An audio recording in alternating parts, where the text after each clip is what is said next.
जोहार दोस्तों, आप देख रहे हैं द ट्राइबल पॉडकास्ट और मैं हूं आपका होस्ट रोशन टोप्पो। दोस्तों, आज का हमारा एपिसोड बेहद खास होने वाला है क्योंकि आज हम जानने वाले हैं कुरुक यानी ओरांव आदिवासी समुदाय की एक अद्भुत और अनोखी परंपरा डंडा कट्टा के बारे में। इस एपिसोड में हम जानेंगे डंडा कट्टा संस्कार क्या है, इसके पीछे की पौराणिक कथा और महत्व क्या है, यह संस्कार कैसे किया जाता है और इसका वर्तमान समय में क्या महत्व है। और साथ ही हम यह भी समझेंगे कि यह परंपरा हमें जीवन और प्रकृति के बारे में क्या सिखाती है।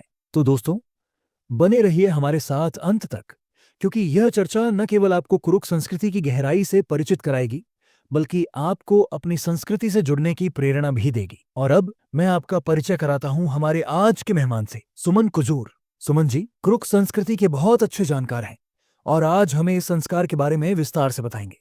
जोहार रोशन और सभी श्रोताओं को मेरा जोहार। बहुत खुशी है कि आज हम कुरुक समुदाय की एक अनोखी परंपरा पर चर्चा कर रहे हैं। सुमन जी, आप कैसे हैं? हाँ रोशन जी, मैं बहुत बढ़िया हूँ, आप बताओ। जी, मैं भी बहुत अच्छा हूँ, इसीलिए तो आज आपके सामने बैठा हूँ।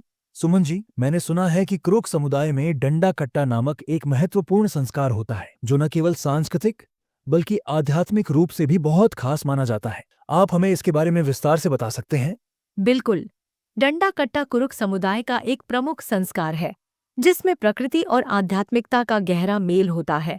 यह संस्कार समुदाय को बुरी शक्तियों और प्राकृतिक आपदाओं से बचाने के लिए किया जाता है। इसमें किसी पुजारी की जरूरत नहीं होती, बल्कि समुदाय का कोई भी पुरुष जो इस प्रक्रिया से परिचित हो इसे कर सकता है। बहुत रोचक बात है कि इसमें पुजारी की जरूरत नहीं होती। यह जानना भी दिलचस्प होगा कि इस संस्कार का नाम डंडा कट्टा क्यों रखा गया है। हाँ, डंडा कट्टा का शाब्दिक अर्थ है छड़ी से बुराई को काटना। इसमें एक खास प्रक्रिया होती है जहाँ छड़ी से प्रतीकात्मक क्रियाएं की जाती हैं। इसके अलावा अन्य संस्कार जैसे पाल कंसना, जिसे दांत तोड़ना कहते हैं, बेहलवान फार यानी बेहलवान की डाली थूकना और भाग खंडन यानी श्राप को नष्ट करना, यह भी इसी श्रेणी में आते हैं।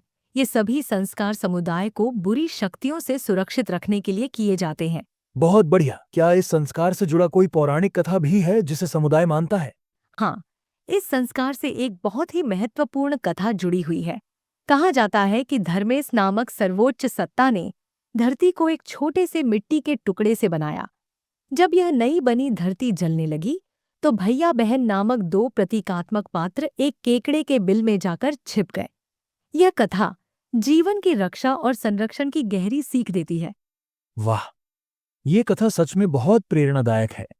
तो क्या यही समय था जब धर्मेश ने डंडा कट्टा संस्कार का ज्ञान भी दिया? जी हाँ, कथा के अनुसार धर्मेश ने भैया बहन को ढूंढा और उन्हें खेती का ज्ञान दिया, दिन रात का चक्र स्थापित किया और जीवन की उत्पत्ति के रहस्यों से परिचित कराया। उन्होंने डंडा कट्टा संस्कार भी सिखाया ताकि वे अपने घरों और खेतों को जंगली जानवरों, कीट पतंगों और बुरी नजर से बचा सकें। बहुत गहराई वाली बातें हैं। अब मैं जानना चाहूंगा कि इस संस्कार को करने की प्रक्रिया कैसी होती है। डंडा कट्टा की प्रक्रिया एक खास प्रतीकात्मक चित्र बनाने से शुरू होती है, जिसे ब्रह्मांड का रहस्यमय चित्र कहा जाता है। इसमें 3 गोले और 7 छाप होते हैं, जिन्हें सफेद, लाल और काले रंग से बनाया जाता है। ये रंग क्रमशः चावल के आटे, लाल मिट्टी और चारकोल से बनाए जाते हैं। ये प्रकृति के 3 महत्वपूर्ण तत्वों को दर्शाते हैं। यह तो सच में प्रकृति के प्रति गहरा सम्मान दिखाता है। और इस संस्कार में अंडे और चावल का क्या महत्व है? बिल्कुल सही कहा आपने। इस चित्र के केंद्र में मोती चावल का एक मुट्ठी भर अर्पित किया जाता है और उस पर एक सीधा खड़ा अंडा रखा जाता है। यह अंडा जीवन की शुद्धता और निरंतरता का प्रतीक होता है। इसे एक अनाम देवता के लिए अनाम बलिदान माना जाता है। यह संस्कार एक तरह से जीवन की रक्षा और निरंतरता की कामना को दर्शाता है। सुमन जी, आपने हमें बहुत ही रोचक और महत्वपूर्ण जानकारी दी। क्या यह कहना सही होगा कि यह संस्कार केवल धार्मिक ही नहीं, बल्कि सांस्कृतिक पहचान का भी प्रतीक है? जी हाँ, बिल्कुल सही। ये संस्कार कुरुक समुदाय की सांस्कृतिक पहचान और उनकी गहरी आध्यात्मिकता को दर्शाते हैं।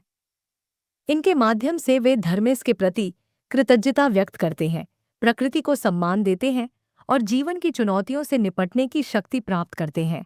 सुमन जी, यह चर्चा यहीं खत्म नहीं हो सकती। मुझे लगता है कि हमारे श्रोताओं को इस बात में भी दिलचस्पी होगी कि इन अनुष्ठानों का वर्तमान समय में क्या महत्व है। आज के आधुनिक दौर में क्या ये परंपराएं अब भी निभाई जाती हैं? बिल्कुल, रोशन। आधुनिकता के इस दौर में भी कुरुक समुदाय के लोग इन परंपराओं को पूरी श्रद्धा के साथ निभाते हैं। हालांकि कुछ क्षेत्रों में यह प्रचलन कम हुआ है, फिर भी जो समुदाय अपनी जड़ों से जुड़ा हुआ है, वहां ये संस्कार नियमित रूप से किए जाते हैं। इन परंपराओं का महत्व केवल धार्मिक नहीं है, बल्कि यह सामाजिक एकता और सामूहिकता को भी बढ़ावा देता है। यह सुनकर बहुत अच्छा लगा कि आधुनिक समय में भी लोग अपनी सांस्कृतिक धरोहर को संजो कर रख रहे हैं। वैसे, सुमन जी, आपने कहा कि इस संस्कार में कोई भी पुरुष इसे कर सकता है, तो क्या इसमें महिलाओं की कोई भूमिका नहीं होती? एक अच्छा सवाल है, रोशन। वैसे तो संस्कार की विधि मुख्यतः पुरुषों द्वारा पूरी की जाती है, लेकिन महिलाएं इसमें सक्रिय रूप से भाग लेती हैं। वे संस्कार के लिए सामग्री तैयार करती हैं, जैसे चावल, रंग और अंडा लाना। इसके अलावा महिलाएं गीत गाकर और प्रार्थना करके वातावरण को पवित्र बनाती हैं। इस तरह से यह सामूहिक आयोजन बन जाता है, जिसमें पूरा समुदाय मिलकर भाग लेता है। वाह, यह तो सचमुच सामूहिकता की एक अद्भुत मिसाल है। वैसे सुमन जी, आपने जो यह ब्रह्मांडीय चित्र का जिक्र किया, वह तो सुनने में बहुत ही खास लग रहा है। क्या यह चित्र केवल इस संस्कार के लिए बनाया जाता है या अन्य अनुष्ठानों में भी इसका उपयोग होता है? यह चित्र विशेष रूप से डंडा कट्टा संस्कार के लिए बनाया जाता है। इसका महत्व इसलिए भी अधिक है क्योंकि इसे ब्रह्मांड का प्रतीक माना जाता है। यह चित्र यह दर्शाता है कि हम सभी एक विशाल ब्रह्मांड का हिस्सा हैं, और यह संस्कार हमारे जीवन में संतुलन और सुरक्षा बनाए रखने के लिए किया जाता है। बहुत ही सुंदर विचार है। आप कह सकते हैं कि यह केवल एक संस्कार नहीं, बल्कि जीवन के प्रति एक दृष्टिकोण है, जो हमें सिखाता है कि हम प्रकृति के साथ सामंजस्य बनाकर रहें।